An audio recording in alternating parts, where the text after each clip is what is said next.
भगवान श्री कृष्ण ने कुरुक्षेत्र के युद्ध भूमि में अर्जुन को जो उपदेश दिए वही आज भी हमारे जीवन का मार्गदर्शन करते हैं।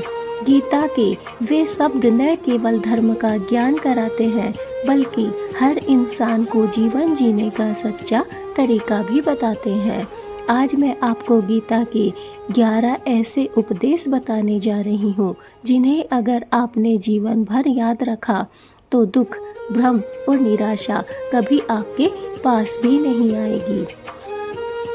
कर्तव्य का पालन करो। नंबर 1, गीता कहती है अपने धर्म और कर्तव्य का हमेशा पालन करो। फल की चिंता मत करो क्योंकि कर्म तुम्हारे हाथ में है लेकिन परिणाम भगवान के हाथ में है। इसलिए उसे भगवान के हाथ में ही रहने दो क्योंकि उसने आपको जीवन दिया है तो वो आपको आपके कर्म का फल भी अवश्य ही प्रदान करेगा। लेकिन जब सही समय आएगा तभी आपको उसका फल प्राप्त होगा। इसलिए सिर्फ कर्म करो और कर्तव्य का पालन करो। जो आपका धर्म है, आपका कर्तव्य है, उसकी पालन करो। बस फल की चिंता भगवान पर छोड़ दो। वो जो करेगा अच्छा ही करेगा। इसलिए सिर्फ तुम्हारे हाथ में तुम्हारे कर्म करना है, वो करते जाओ और फल को भगवान पर छोड़ दो। उसका जो भी परिणाम होगा वो भगवान के ही हाथ में रहने दो। नंबर 2, आत्मा अमर है। दोस्तों, मनुष्य का शरीर नाशवान है लेकिन आत्मा कभी भी नष्ट नहीं होती है। इसलिए मृत्यु का भय मत रखो। आत्मा अनंत है। हमें बहुत बार यह बात हमें आगे बढ़ने ही नहीं देती है कि कोई हमारा प्रिय है, कल अगर हमें कुछ हो गया तो हमारे उन प्रिय का क्या होगा, या फिर हमारे किसी प्रिय को कुछ हो गया तो हमारा क्या होगा। दोस्तों, यह जीवन और मरण हमारे हाथ में नहीं है और आत्मा जो ना तो कभी मरती है ना कभी नष्ट होती है क्योंकि वो अमर है। आत्मा हमेशा मनुष्य के शरीर में आती है और फिर अपना कर्तव्य निभाकर वो वापस चली जाती है और दूसरे इंसान के शरीर में प्रवेश करती है, फिर से अपने कर्तव्य का पालन करती है और फिर से अपना कार्य पूरा करके वो चली जाती है। इसलिए दोस्तों, आत्मा कभी भी मरती नहीं है, वह अमर है। और मृत्यु का भय अपने दिमाग से निकाल दो क्योंकि आत्मा अनंत है। नंबर 3, क्रोध और लोभ का त्याग। क्रोध और लोभ मनुष्य का सबसे बड़ा शत्रु है। इनसे जीवन में दुख ही दुख मिलता है। शांति और संतोष ही सच्चा सुख है। दोस्तों, भगवान श्री कृष्ण ने गीता के माध्यम से मनुष्य को, हमें, इस संसार को यह संदेश दिया है कि क्रोध और लोभ को कभी भी अपने आसपास भी मत भटकने दो क्योंकि क्रोध और लोभ ही है जो मनुष्य का सबसे बड़ा शत्रु है। इससे सिर्फ हमें दुख ही दुख मिलता है। इसलिए आज से ही क्रोध और लोभ दोनों को ही छोड़ दीजिए। जिस बंदे ने क्रोध और लोभ दोनों का त्याग कर दिया उसके जीवन में सिर्फ शांति और संतोष ही रहता है और वही सच्चा सुख है। जिस इंसान के जीवन में शांति और सुख है वह इस दुनिया का सबसे सुखी व्यक्ति है। नंबर 4, समभाव रखो। जीवन में सुख आए या दुख दोनों को समान भाव से स्वीकार करो। यही स्थिर बुद्धि और सच्चे योगी की पहचान है। देखो दोस्तों, हमारे जीवन में सुख भी आएगा और दुख भी आएगा। यह दोनों साथ में ही चलते हैं। दोनों जैसे रात और दिन आते हैं वैसे ही हमारे जीवन में सुख और दुख भी आते हैं। लेकिन फ़र्क सिर्फ इतना है कि सुख में हम कूदने लगते हैं, नाचने लगते हैं और उसे संभाल नहीं पाते हैं। वैसे ही जब दुख आ जाता है तो हम रोने चिल्लाने लगते हैं। हमें रास्ता आगे का दिखाई नहीं देता, लेकिन हमें ऐसा नहीं करना है। हमें अपने जीवन में सुख और दुख दोनों को ही समान भाव से रखना है, दोनों को समान रूप से स्वीकार करना है और यही हमारी स्थिर बुद्धि और सच्चे योगी की पहचान है। इसलिए जब भी सुख और दुख आए उन्हें बराबर समझो और आराम से उन्हें सहन करना सीखो। जिस दिन आपने सुख और दुख को समान रूप से स्वीकार करना सीख लिया, उस दिन ना कोई दुख होगा और ना ही कोई सुख होगा। नंबर 5, ध्यान और योग का महत्व। मनुष्य का सबसे बड़ा मित्र और शत्रु आपका अपना ही मन है। योग और ध्यान से मन को जीत लो तो पूरी दुनिया जीत लोगे।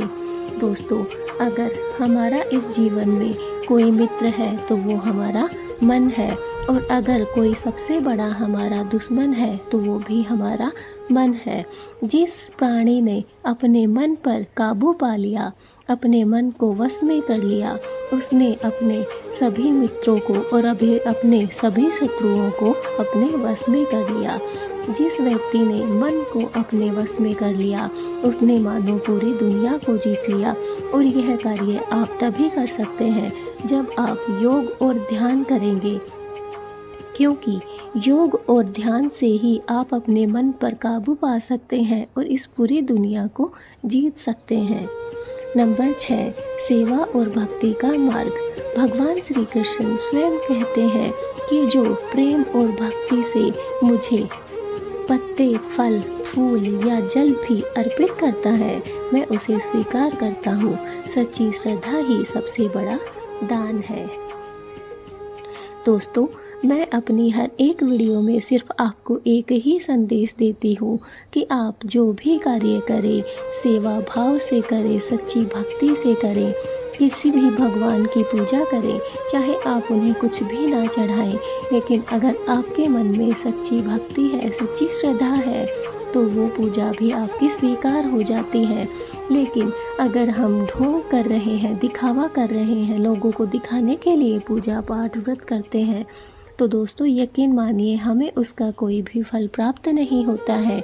इसलिए सेवा और भक्ति का मार्ग अपनाइए, क्योंकि अगर इस दुनिया में कुछ भी स्वीकार्य है तो वो सच्ची श्रद्धा है।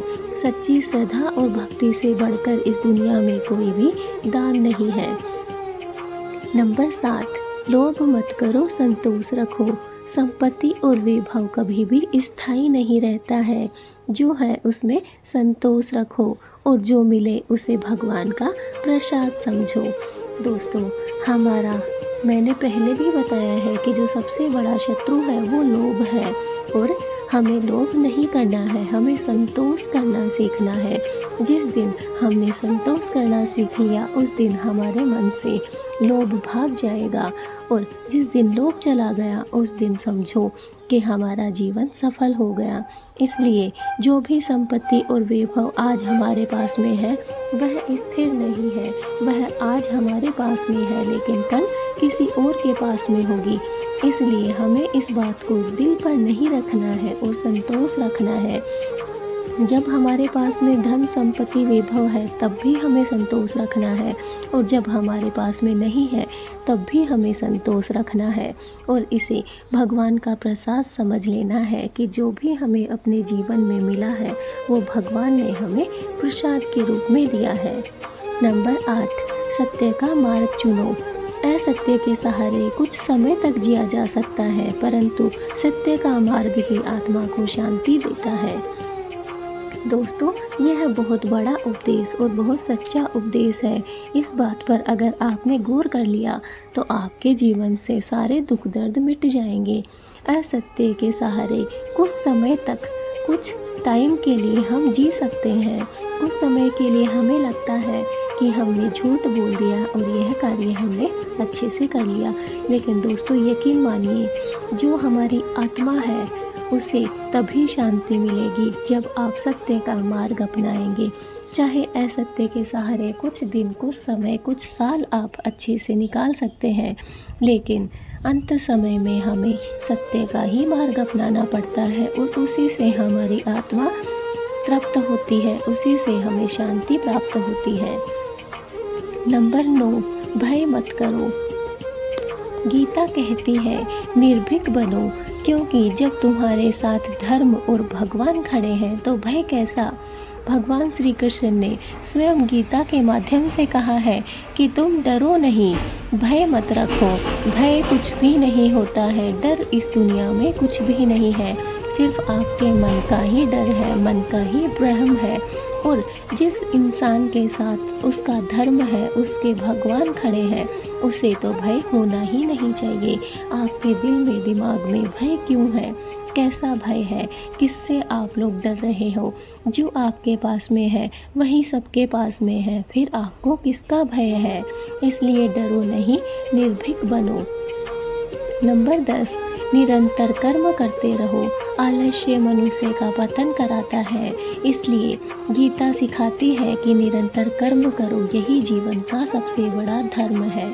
दोस्तों, गीता में भगवान श्री कृष्ण ने अर्जुन के माध्यम से हमें यह संदेश दिया है कि हमें कर्म से कभी भी पीछे नहीं हटना चाहिए, हमें अपना कर्म करते रहना चाहिए। दोस्तों, अगर आप में आलस्य आ गया तो समझ लीजिए कि आपका पतन निरंतर है, आपका पतन पास में आ चुका है। इसलिए आपको आलस्य का त्याग कर देना है आज से ही और निरंतर कर्म करते जाना है, क्योंकि यही सच्चा धर्म है, यही जीवन है और यही जीवन जीने का सही मार्ग है। नंबर 11, भगवान पर विश्वास रखो। गीता का अंतिम और सबसे बड़ा संदेश यही है दोस्तों कि सब कुछ भगवान को समर्पित कर दो। जब हर कार्य उनकी इच्छा मानकर करोगे तो जीवन में कभी भी हार नहीं होगी। दोस्तों, बहुत कुछ कार्य ऐसे हैं जो हमारे हाथ में नहीं होते, अगर हमारे हाथ में होता तो हम उन्हें बदल सकते, लेकिन बहुत सी बातें ऐसी हैं, बहुत से कार्य ऐसे हैं जिन्हें हम नहीं कर सकते हैं। इसलिए हमें उनके ऊपर ज़्यादा ध्यान नहीं देना है, बस हमसे जितना हो रहा है हमें भगवान पर भरोसा रख के उस कार्य को करना है। बाकी जो सही हो रहा है, गलत हो रहा है या फिर अच्छा नहीं हो रहा है, वो भगवान की ही मर्जी है। इसलिए बस आपको जो कार्य करना है वो अच्छे से करना है और उसे भगवान को समर्पित कर देना है। उसके बाद बस ये मान लीजिए कि जो भी कार्य आपकी ज़िंदगी में हो रहा है वो भगवान की ही मर्जी से हो रहा है और उसे भगवान का फल स्वीकार करके ग्रहण कर लीजिए, प्रसाद मानकर उसे अपने जीवन में उतार लीजिए। बस यही जीवन है और कभी भी अगर आपने यह अपना लिया तो आपकी कभी भी हार नहीं होगी, क्योंकि जिसके साथ स्वयं भगवान खड़े होते हैं उसे जीवन से कभी भी असफलता प्राप्त नहीं होती है। इसलिए दोस्तों, भगवान पर भरोसा रखिए और उनका शुक्रिया कीजिए कि उन्होंने आपको एक मनुष्य जीवन दिया है, एक भरा पूरा और सुंदर परिवार दिया है। आपको दोनों हाथ, दोनों पैर, दोनों आँखें, सब कुछ भगवान ने सबके बराबर ही दिया है। फिर आपको क्यों लगता है कि आपको भगवान ने कम रखा है? क्या एक माँ कभी अपने बच्चों में फ़र्क कर सकती है? नहीं दोस्तों, वैसे ही भगवान के हम सब संतान हैं और वो अपनी संतान में कभी भी फ़र्क नहीं करते हैं। हाँ, ये हो सकता है कि आज जो मेरे पास है आज वो आपके पास नहीं होगा, लेकिन यकीन मानिए आज जो मेरे पास है कल वो आपके भी पास होगा और हो सकता है कल वो मेरे पास ना हो। इसलिए भगवान देता सभी को है, लेकिन उसका एक समय होता है। इसलिए भगवान पर ही यह फल छोड़ दीजिए, क्योंकि वो जो भी आपको देगा वो बहुत अच्छा ही देगा। भगवान पर भगवान के फल को छोड़ दीजिए। हमारा कार्य सिर्फ कर्म करना है, इसलिए हमें कर्म करते चले जाना चाहिए। तो दोस्तों, इस वीडियो के माध्यम से बस मैंने आपको यही संदेश दिया है जो कि गीता के मैंने मूल 11 उपदेश इस वीडियो के माध्यम से दिए हैं। पहला है कर्तव्य का पालन करो, दूसरा आत्मा अमर है, तीसरा क्रोध और लोभ का त्याग करो, पांचवा संभाव रखो, छठा ध्यान और योग का महत्व, सेवा और भक्ति का मार्ग, लोभ मत करो, संतोष रखो, सत्य का मार्ग चुनो, भय मत करो, निरंतर कर्म करते रहो। और नंबर 11 जो कि अंतिम संदेश है, भगवान पर विश्वास रखो, भगवान पर भरोसा रखो। तो दोस्तों, ये तो थे गीता के 11 उपदेश। अगर आप इन्हें अपने जीवन का आधार बना लें तो न कोई दुख रहेगा और न ही कोई भय होगा। याद रखिए, गीता सिर्फ एक ग्रंथ नहीं बल्कि जीवन जीने की कला है। इन्हें अपनाइए और अपना जीवन सफल बनाइए। हरि ओम, हरे कृष्णा, राधे राधे, जय श्री कृष्णा। तो दोस्तों, वीडियो अगर आपको अच्छी लगी है तो लाइक कीजिए, ज़्यादा से ज़्यादा इस वीडियो को शेयर कर दीजिए ताकि यह वीडियो सभी लोगों तक पहुंच सके और सभी लोगों को जीवन जीने का एक नया मार्ग प्राप्त हो सके। दोस्तों, यकीन मानिए, जिस भी इंसान ने इस वीडियो को शेयर किया, याद रखिएगा कि यह भी एक भला कार्य है, एक अच्छा कार्य है, क्योंकि इस वीडियो के माध्यम से आप लोगों को नया जीवन जीने का तरीका सिखा रहे हैं। इसलिए इस वीडियो को जितना ज़्यादा हो सके शेयर कीजिए और यह भलाई अपने सर लिख लीजिए। तो दोस्तों, इस वीडियो को ज़्यादा से ज़्यादा शेयर कीजिए, लाइक कीजिए, चैनल पे नए हैं तो सब्सक्राइब कीजिए, कमेंट में जय श्री कृष्णा, राधे राधे जरूर लिखें। मिलते हैं अपनी नेक्स्ट वीडियो में, तब तक के लिए जय श्री कृष्णा, राधे राधे। भगवान श्री कृष्णा का आशीर्वाद आप सभी को प्राप्त हो और आपके जीवन में नया खुशियाँ लेकर आए, नई समृद्धि, सुख, शांति और वैभव लेकर आए। हमारी भगवान से यही कामना है। जय श्री कृष्णा।